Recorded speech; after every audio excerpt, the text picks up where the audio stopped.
po dapat sa loob po pinasok yan. Ha? Bawal po tayo ito. Dapat pinasok. Tatanong ko lang, pre, wala bang consideration to kahit sa patay? Hindi sir, tinanong po namin, hindi po sa patay siya. Alin? Ang itong sakyan. Ay, hindi ba? Hindi po. Kaya, Kasi yung nauna rito sa patay yun. opo, kaya. Pero kinlam din. Walang pumunta ng driver, sir. Kaya hindi namin alam kung sino po. Tsaka ang bilis, di ba 5 minutes to, sir? Saka sa traffic po, wala po tayo 5 minutes. Kung taligarin nyo lang po ako. Yan po. Yan po.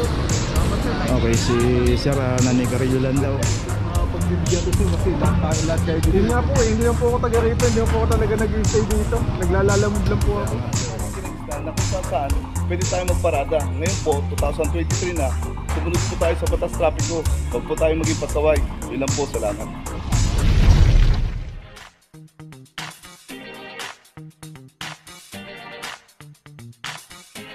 Papajo TV!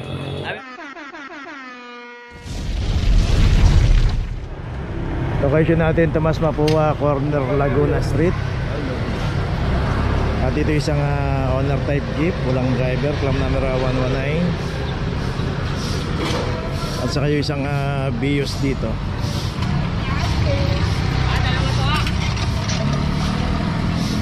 $23,000, $24,000. Dito kung sino po yung aabutan at makaklam ng walang driver, matik na po yun. Kaya dito aalisan na yung mga driver dito. Okay, yung isang drop side dito, ito wala rin nga driver.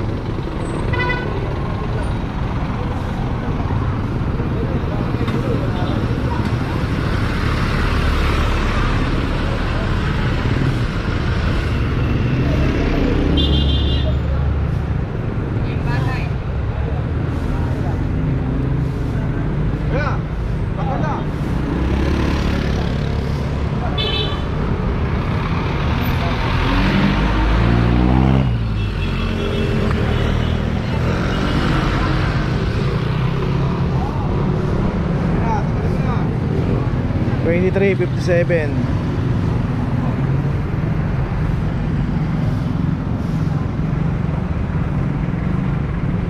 Ay, patanggalin.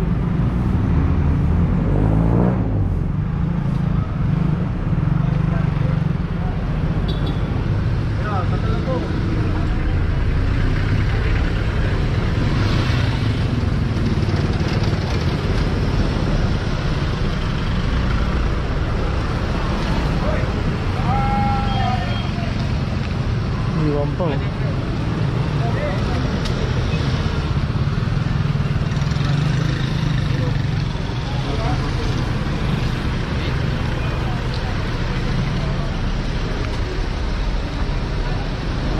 Okay, may notice na to.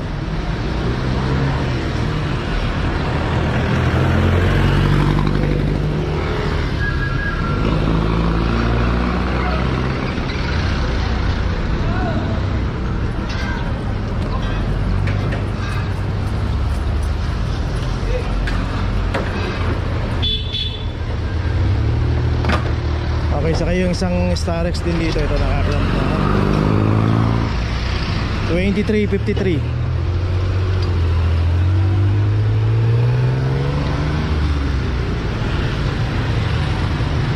Na rin to.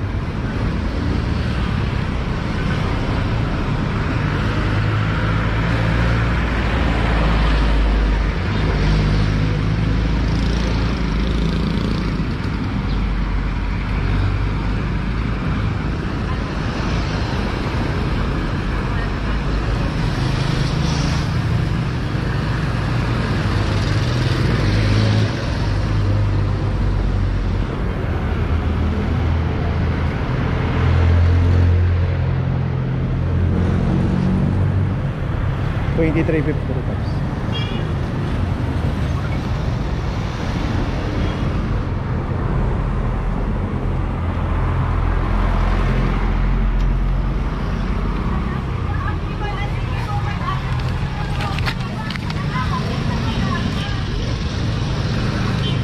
Okay, may notice na rin tong Starex. Okay, tuloy na po tayo. Okay, dito pa rin tayo sa Santo Tomas Street, corner ng Josefina 3 Street. Dito na may isang Kia Rio 2327. Ganun din po, kagaya niyan, ito yung pinaradahan ng Kia. Bawal po rito. Ulitin po natin, one side parking. Yung may mga linya na kulay dilaw na guhit, dyan lang po pwedeng pumarada. Dito pagka inabot tayo, bawal na po rito.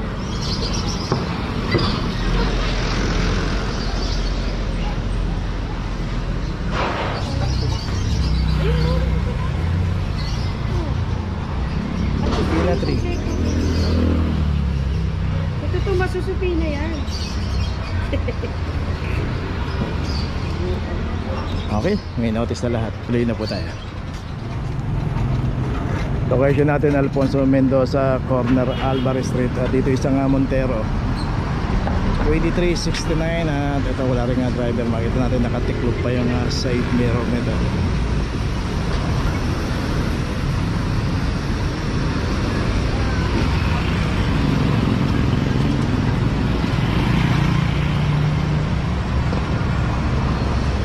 Ulitin po natin ang kahabaan ng Alfonso Mendoza, Mabuhay Lane, at wala pong pay parking dito. Kaya kung paparate tayo, doon na lang po tayo sa mga pay parking o secondary road. Okay, tuloy na po tayo.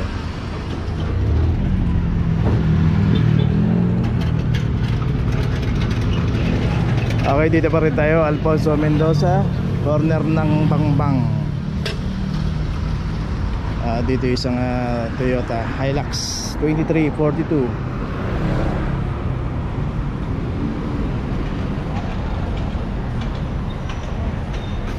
Dito rin yung isang truck dito. Kasi dito yung pinaradahan nito, ayan, makita natin bike lane. Dito nakaparada. Ito isang tow truck, pero wala yung driver. Dito pinarada.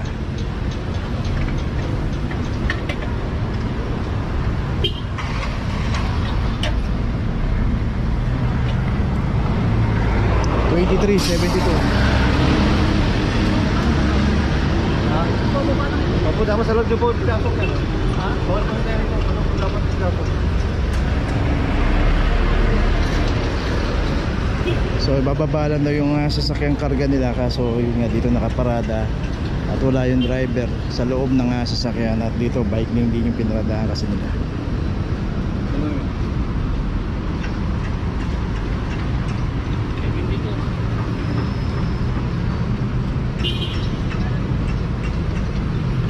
Dito naman kung sino naman po yung aabutan, random po yung operation ng clamping. Pagka wala pong driver, matik na po yun. Pero kung may driver naman po yan, ando sa loob ng sasakyan, pinapalis na lang po yan.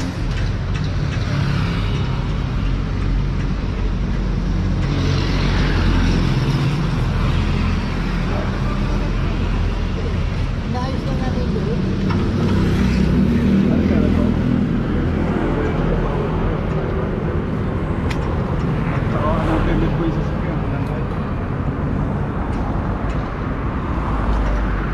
Okay, tuloy na po tayo. Hindi sir, hindi po ako. Sana kay Sir Maliksi. Hindi sir, sino ba nag... Tatanong ko lang. Sino nagdala sa inyo sir?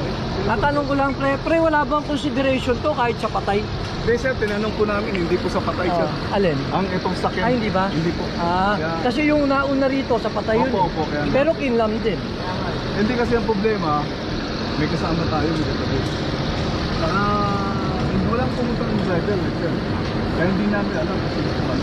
Tsaka ang bilis, di ba 5 minutes to, sir? Saka sa traffic po, wala po tayo 5 minutes, sir. Yan po lagi natin tatandaan. Boss, magandang hapon po. Sir, kaso pa, nag-open tayo. Dapat di tayo.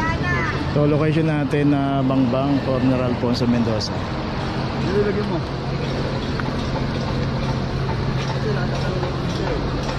Boss, naligarin niyo lang po ako.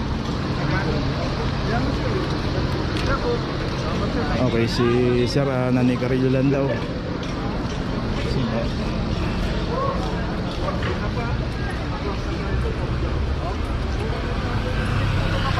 So ito pending pa tong isang sasakyan dito na Honda City na hindi pa tumutubos.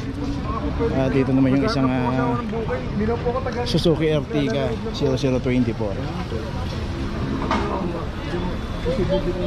Hindi ko wala kasi hindi ko po nakita na nakaklap po ito. Kasi kung nakaklap po ito, hindi na po magpa-park dito. So hindi pala napansin to kaya nag-park si sir. Hindi mo po pwede makapagbibigyan to sir kasi lahat kayo dito. Yun nga po hindi lang po ako taga rito, hindi po ako talaga nag-stay dito. Naglalalamog lang po ako. Sir. Dapat bigyan mo na natin. Yun nga po, kasi nagigilin lang po ako. Pakapatuloy po kayo sa akin. So pati yung isang Montero pending din na naka-double parking, lalagyan na rin ng notice. Ang natin lagi dito ang oras eh. Yun nga po eh.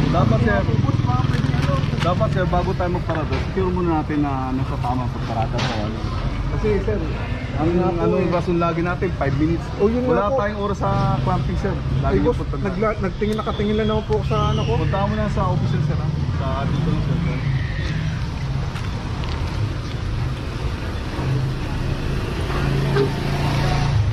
Okay, so yung mga hindi pa tumutubos dito na naklamp, nilagyan na rin ng notice. So ito yung mga pending kahapon. So yun, may mga notice na yan. This vehicle is scheduled for towing today. So yan. So yung pagka naklamp tayo, tubusin po na po natin kaagad kasi pagka yan na itawag na po sa towing at puntahan na po ng towingan, hindi na po natin maaabol yan. Okay, tuloy na po tayo. Dito na ngayon tayo sa opisina ng clamping sa impounding dito sa Central. Dito na po nagtatapos ang ating vlog. Maraming salamat po sa mga subscriber, sa mga viewers, sa mga napadaan po sa ating channel. Maraming salamat po sa mga suporta nyo. Sa mga hindi pa po nakakapag-subscribe, subscribe na po tayo mga kabayan. Maraming salamat po. Mabuhay!